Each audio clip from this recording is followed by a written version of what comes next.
Welcome to Chat with Kip. Man, I'm so excited about this one. My guest here is my mentor. He was the person who got me into real estate. Actually, he was the person that got a whole bunch of people into real estate over the years. He probably been in real estate, I think, a little bit over almost 30 years now. And I've been knowing him for about that same amount of time. My first roommate in college. I can't wait till y'all hear the great information. This was the first person I ever seen really make $1 million. So once I seen that, I was like, "Ooh, I want to jump in real estate." So he took me on this wing. Even before real estate, he took me on this wing as being a big brother to me. My first roommate in college, and when I say he is my everything, like this guy taught me about life. We have cried together. Um, we have did everything. I mean, we shared blood together. It's crazy to meet this guy in the summer of '96. Yeah. That's when we graduated from high school. We met on a visit in college at French University, and just became, man, best buds ever since. Like somebody who is loyal, trustworthy. I can always count on if I need anything, be anywhere. This is the guy. With further ado, I want to introduce y'all to John Romar III, my mentor, my brother, man, my guy who just taught me about business and being an entrepreneur. So I'm gonna let Romar say hi to everybody. Hey man, that's a big one to come behind right there. I do appreciate the kind words. Absolutely, absolutely. And we have had a whole lot of fun. Had some serious days in college where parents would leave us. We just talked about it. It's funny to see our kids graduate, and then we can reflect back to that same period in life that we experienced, and knowing what we went through to get to where we are today. It's just it's been a great, amazing journey, to say the least bit. And yeah, I guess I got into the business early, playing football. I transferred to Sam Houston State, and Bearcat, shout out to you guys, Keith Davis, one of my other best friends there. And we had locked and loaded, and I tore my rotator cuff, toward the middle part of the season, and couldn't go on. And then, tried to rehab it, and it forced me into the real estate industry. I say forced, but I found my way there through my sister's company. My parents were investors. They pushed me in, when I was a teenager, to cutting grass and doing sheetrock and all those odd things. I'm like, you know what? If I'm gonna have to do this hard manual, I need to get paid for it too. Right, So absolutely. it was inspiring to come from that side and to see it. So a lot of times we don't know the work, but you need to know the work in order to sell the work, in order to do the next level of the executive work that needs to take place. So I did that. And then I got into it with my sister. After my football career, what I thought I was going to the league, you know, I didn't necessarily get the surgery in time for the season. And it was a chance for me to kind of, dabble in real estate and technically mortgages as a loan officer. You said 30 years. Hold on, don't make me too old. 28 years. I was close though. Yeah, go ahead and round it up, right? So, but no, at that point, it was a summer. I was home from Sam, and I was a promoter, college boy. You guys would know me at Sam Houston, throwing the parties. And man, we got back into, summer life, and I'm like, you know what? I got these odd jobs. Let me dabble with my sister's company. Let me just play in here. And I call myself being little big brother. Because she was a mechanical engineer. Absolutely, yeah. Big time engineer. She wasn't even practicing real estate. She had the license. Shout out to Mia Romar. She's doing great things today. Absolutely. In the real estate, Diamond Club with Yep. she's just touring it up everywhere. So proud of my sister to see you change industries and come there. And I'll say something about that later. But to see her transition was inspiring to me, Kip, just as much as the great words you shared that I inspired you. It was family sticking together through the tough and the thick, and it trickled down. And it's crazy. It's like he has generational real estate people in his family, like from his parents, then his mom, then him, and now his son. Like it goes on for generations, and it's a way for that family to build generational wealth. Luckily, Romar's a great teacher. And he won't let you fail, which is crazy. Like if you're really close to him and you listening and willing to be coachable, he would not let you fail. He would do whatever it can to make you be successful. He took me underneath his wing, right? I didn't know what I wanted to do. I thanks to him, I started the title company. Yes, you did. I was a loan officer at first. Yes, you were. In 2005 ish range. Man, he guided me. Even after I was a loan officer, he's like, "Hey, man, Kip, might want to do new home sales. Like you have that personality." He know where to put you. And what really made me think of Romar was like, I came home after I graduated from college. I'm driving down 610 in Maine. And I see this big ass billboard of John Romar III. I was like, damn, that's my roommate from college. So I gave him a call, like, hey man, I might want to try this real estate thing out. Like, what's the next steps? Tell me what. First, you got to tell them about everything that you had. Like, people don't understand when I say John was like the first person in real estate that was a millionaire. We had the limo, the Hummer when it first came out, the Harley Davidson, a loft downtown Houston, a high rise in Dallas, a house in Greatwood, all at the same time. And I was like, man, how you doing it? Tell me, what advice would you give somebody who really want to get in real estate, and how can they become successful in real estate like you are? So advice on getting into real estate, man, it's a lot of it is mental. Okay. We can see the things, we can see, the gifts and the accomplishments, the physical aspect of it, but a lot of times we see it, but we don't necessarily know that we want to put in the work for it. You got to be able to focus. Stop. Sometimes I can see my guys are doing this, they want to do that in real estate. It's a humongous industry. But if you have a like that sticks to you, something that you're passionate about, and it's well written and said that do things that you're passionate about, right? And if you can see things that you love to do, maybe you love looking at new homes, maybe you love the new apartment buildings, you love getting new homeowners started, maybe you like commercial businesses. It's a big array of things. But what I tell you to do is find your passion in real estate. Find what you like, find what you love. That focuses you into a certain aspect of real estate practice. Now I can understudy what goes on in this arena, because if you start spreading yourself too thin, you're going to end up not getting anywhere, right? What they say, jack of all trades, master of none. Absolutely. So you need to be a master of one at least, and allow that to build the next stage of what you have coming in the industry. So I'd say keep it simple, smart guy. That's it, right? Absolutely. Man, what's so crazy? John helped me find my first house. It's funny. Our whole little circle, he probably got everybody their first house. So 4 or 5 of us, I think Anthony, some other people. I don't want to name everybody because I Shout don't out, want to name Bug. everybody. But even though, so he had a relationship with the Dallas Cowboys, was helping their rookies find their house. The Houston Texans, helping their rookies find houses in Houston. Shout out to the Chiefs. Yep, Kansas City. I mean, New it's England crazy Patriots. how much What up, Twan? footprint John had on this industry alone just in the Texas area. But he doesn't realize he helped a lot of people all over the U.S. In real estate, and people still talk about him all over the U.S. as well. One thing I want to point out was, I mean, you've been in real estate forever, but more than just real estate, you are a businessman. You are an entrepreneur. You put people in place where they can be successful. And I value our friendship tremendously, because without you, I wouldn't be where I'm at today. Likewise. And a whole bunch of other people, right? Absolutely. Talk to us more about relationships in real estate and how important it is to have relationships with different personnel or people in the real estate industry. So, and I was speaking diverse. Let me talk about it now. It's and in my realtors, shout out to all my realtors and brokers out there. If you ever had a settlement statement, you see all the different line items and the persons that can actually be paid from a transaction. Business wise, I was like, you know what? I'm doing real estate. I'm doing mortgages. Real estate goes hand in hand. I'm gonna be a real estate agent, right?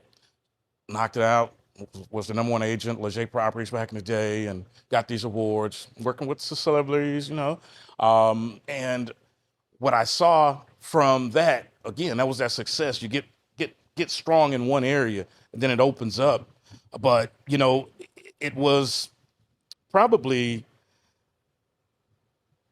damn it, Kip. This is where that audio got to No, change. you good.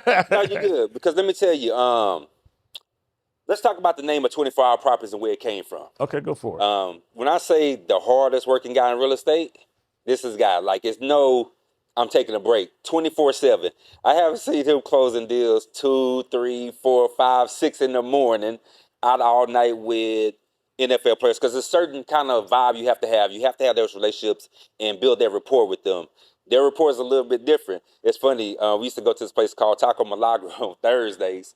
So I'm kind of new to real estate.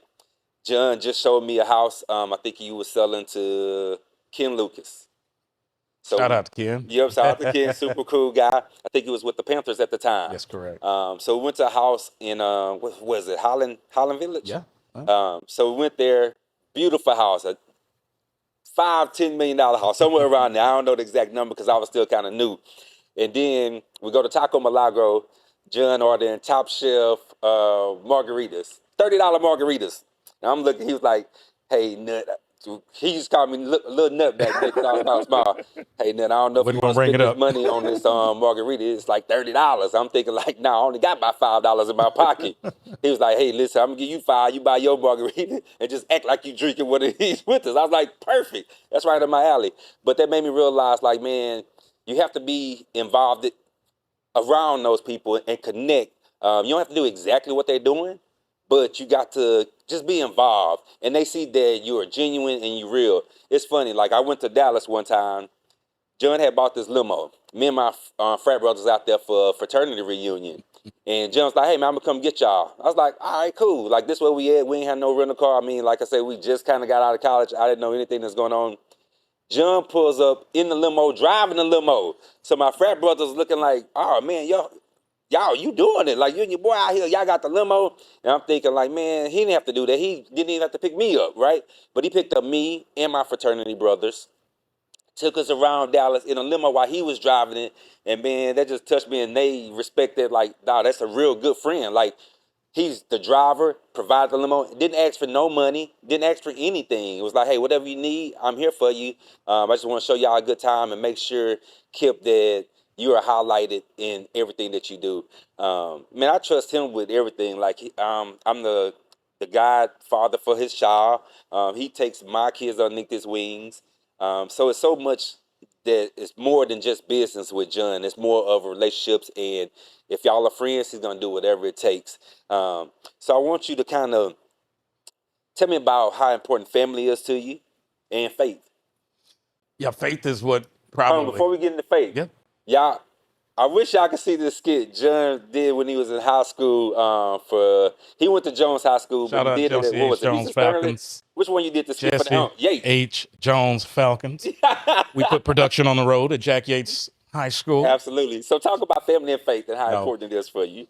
So family kept me together, right? And the faith was what they taught to me, and I teach it and I preach it today. You have to believe in something. I believe in my God. He's proven to me even still to this day. I had some high points, obviously, but I also had some low points. And because of my faith in God, it brought me back. It just kept me focused. You catch a divorce in there sometimes, it doesn't go that way. You don't have your children. It doesn't get enough notice. Men-wise, I was a man, I didn't need help, but I probably should have seen therapy at that time. I was in a dark place. Some of my Facebook friends would be like, yeah, that man was dropping some mean, messy messages. Y'all know, shout out to Messy Mondays.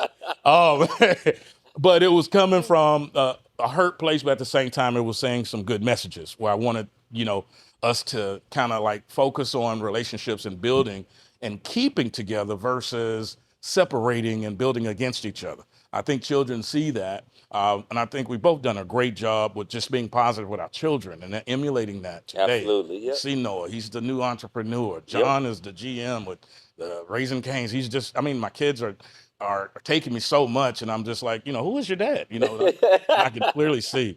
But that same faith is what I give to them anyone and everyone around me. Absolutely. You know, Keith Davis, you know, shout out to my business partner that was with the Cowboys and the Bearcats. I mean, his faith um, combined, it showed me a different level in business. You know, when I was trying to expand and I went from Houston and I started tapping into Dallas and we set up the different locations and, you know, it was family then. So his mom, Mama D, you know, Absolutely. that's Yep. my mom. You know, Mama Lee, that's my mom. You know, Absolutely. Yep. and I value those relationships around, and I try my best to support those relationships to be a part of the village, if you And will. you do. I mean, you always introduce us to whoever. Like you introduced me and Keith a long, long time ago, and it's funny. Keith takes me on the side. Like we have a huge fantasy football. Man, I'm gonna say I didn't know it was so competitive. And when we played with Keith and the other NFL players, it's kind of expensive. Luckily, I won a few times, so I'm good for a little bit. But they've been kicking my ass lately. But I get them this upcoming year. Tell me how important football played in your business relationship. I really want you to talk to about the relationship we had with one of like I think I briefly mentioned us taking business classes at Friends and meeting another millionaire who started a business in Wichita, Kansas, and took it to a whole nother level. And the friends that we surrounded ourselves with at Friends University kind of helped us see a whole nother lifestyle and helped us like motivate us to go even bigger than what you did with the real estate industry. Yeah, So can you mention some of those people and people who played an influential experience in your life? yeah, I'll give some flowers out here. Trevor Carney. You guys probably know Trevor. He's the son of the late Frank Carney. He made the popular commercials. Hey guys, I found a better pizza. So he helped founded Papa John's after he had co-founded Pizza Hut in Wichita, Kansas. So he became one of our closest friends. We used to hang out a lot in college, and they were a little far advanced financially. Right, but that's first I seen a millionaire Right. personally. I was like, man, y'all for real millionaires. And it's funny that John be like in real estate was the first person I knew I could call a friend that became a millionaire. So it was important for us to see, hey, Yes. this is what millionaires do. Yeah. I mean, they ain't no different than us, right? Like we are just. I felt like I was kind of average. I wasn't highly recruited at all. I didn't know what I wanted to do with life until I met Judd and got into real estate. So to have people that you could look up to and kind of gain knowledge from was important for me. Just to see it. Like I feel like once you see it, you be like, oh damn, I can achieve it. If they can do it, I can do it. Yep. Because it really wasn't nothing special about Trevor or nothing. I mean, Yeah. really, right? Yeah. It's nothing special about us, but Right. we knew that hard work will help us. Yeah. We knew we had a game plan together. We knew we had to work hard at the beginning. That's why you named the brokerage firm 24 Hour Properties because we didn't stop, right? Whatever it Never takes, stop. whatever time, Never we stop. could sell a property, buy a property. We could do anything in that time period. But tell me how important it was for you to see a millionaire and to think like, oh, I can do this.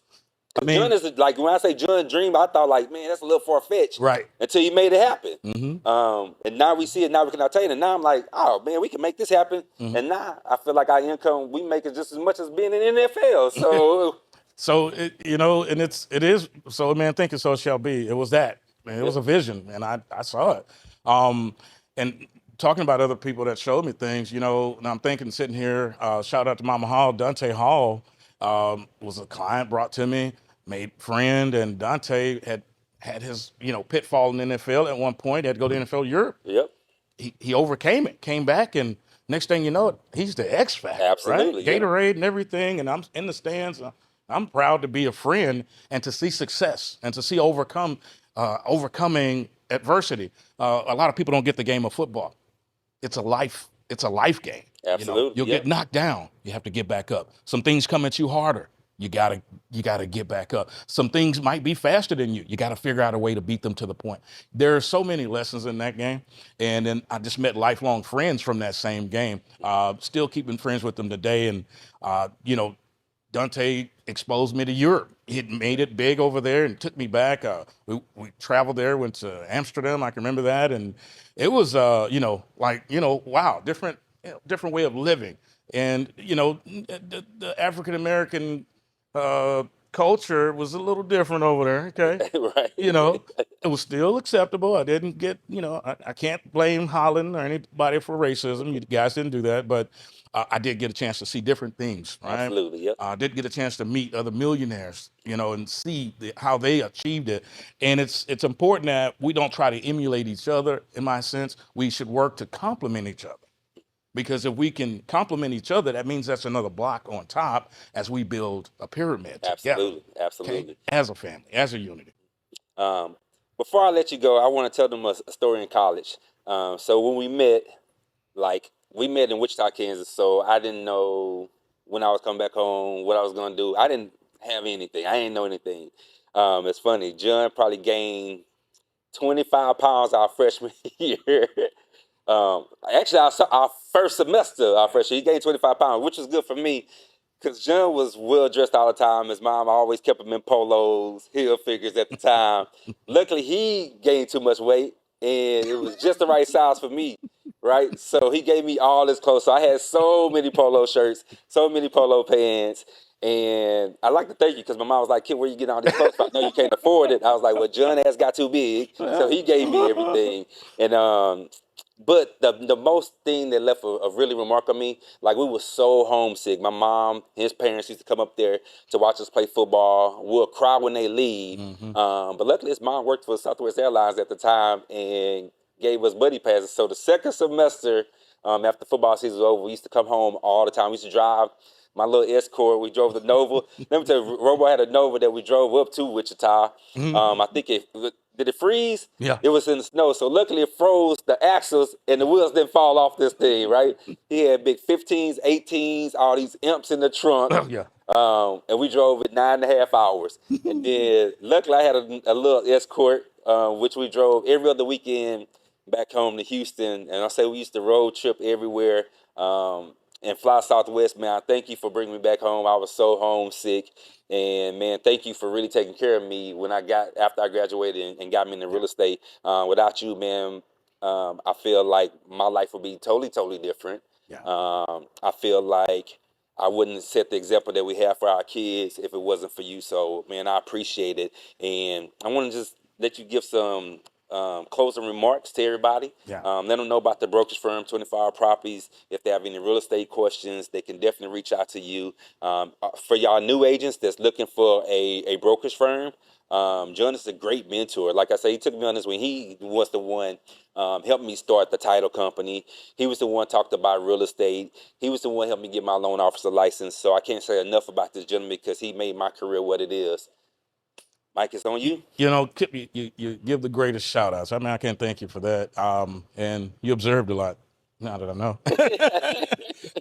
But it was I think again when you asked that question about faith and what I was taught at home, and it was to help your brothers and sisters around you, help build them up, not tear them down. It's easy to be pulled down. You can pull my arm quickly, I'm gonna fall off either side. But those that'll stand up next to you and stand with you and lift you up, I think that's a life lesson that I've learned. I've had some persons in life that weren't necessarily in for the long-term interests of John, right? And it's okay. It's okay. I'm not going to castrate you or anything like that. But I can appreciate the opportunities of knowing and learning and growing from it. And I think keeping a circle of people around you that are positive with the energy, it does something to you personally. It becomes infectious. It becomes something that you can't get enough of. My joy is sitting in this chair today after our 30 years of friendship to see you rise to such a level. That does something for me. I'm a proud brother, if you will, of my brother, and I saw it. I saw it coming then, and I still see something that you haven't even touched yet now coming. But I just say, hey, grab those positive people around you. Keep them close. Good, bad, ugly times. It's going to happen if you're human. And you got to learn those people have your back. And with that, you can overcome anything that comes your way. Hell, you probably have already overcome a ton load of stuff already in life, and you're now getting set up for the most positive part of your life right ahead of it. So that's what I got. Absolutely. And let me say how unselfish John is. I'm going to go back to college. I wasn't highly recruited at all. John was super highly recruited. And we just came to friends at Friends University together. So I didn't think I was going to play at all, right? Like, I was super small. I was probably the smallest one out there. Super small, kind of slow. Um, Not really. Not very strong either. But I had great heart. But let me tell you, John was like, no, let's get in this weight room. So our other roommate had us in the weight room every day. Shout out D'Angelo Malone. And I just so happened to get the start. John, and we played the same position, but John was like, no, Doc, I'm glad that you starting. Like, hey, he predicted all my interceptions. He had me in the weight room. He didn't whine about not starting. He was just like, nah, hey, it's your time. Like, hey, I'm going to put it all. Like, hey, let's go work out extra. So he sacrificed his starting position, his time to help me be more successful. And it changed my whole, like my freshman year changed my whole mentality about life in general. Like I feel like I wanted to lift weights. I wanted to run faster. I want to be the best all the time now. Super competitive. And we still compete now just in different sports. Like we play poker quite a bit. We're going to compete there. So we definitely compete. But I never seen somebody who was willing to be so unselfish to help somebody else succeed that he didn't even know me. And I felt like I was kind of taking his position. And not that I wanted to, because I really wish we both could have played at the same time, man, because No, it wasn't given. You earned it. I appreciate that. You that. put in the work in the gym and you earned it. And we still best buds. There's no friction whatsoever. Never We just gonna made be. each other better. Never gonna And be. man, They moved my ass. I had in that 30 freshman 30 the first 2 months. They moved my ass to free safety, and I was mad. And I was laying that hat, baby. Oh yeah. You go ask him about me, Ro. Ro gonna give you that wood. And but no, it was set. It was structured perfectly, and it was a compliment. I had a senior, Matt Kelly, was in front of me, and I wanted to start as a freshman too. My roommate was playing, but I knew my role, and I knew his role, and I wanted to see succession. And like you said, I was calling those interceptions out. We were watching game film, and I could see some of the things that were going on. And I said, oh, you know what? This is what's going to happen this week. And sure enough, that's what happened. And Kip said, and the record still stands right now, NAIA record, how many interceptions 12 that year? interceptions. 12 interceptions. Go run, find that out in any conference, any college, hell, any high school, college, a pro team. I mean, it wasn't by luck. There was some skill set in there. And again, I like how you set it up. You said I was the smallest. I wasn't the fastest. You had a little speed, though. He said I was a smaller person and I've worked to get there. This is back to the point of like you can overcome so many things that's adverse in your way. You just don't ever underestimate yourself. Rudy T said it best. Don't ever underestimate the heart of a champion. That sticks with me today. I practice by that. But no, you earned it, my brother. Appreciate just it. like Appreciate you earned your status today. Man, thanks, Romar, man. Thank you so much for being on the show with me. My mentor, one of my best friends. My mentor, too. One of my brothers. Somebody I would always go to bat for because I know he would do the same for me. Man, thank you so much for being the real estate guru that you are. Yep. And I appreciate it, man. For our properties. Thank you, Ro. Thank you, brother. Yep. Okay. So once again, y'all, make sure y'all like, share, and subscribe. Chat with Kip. See y'all again.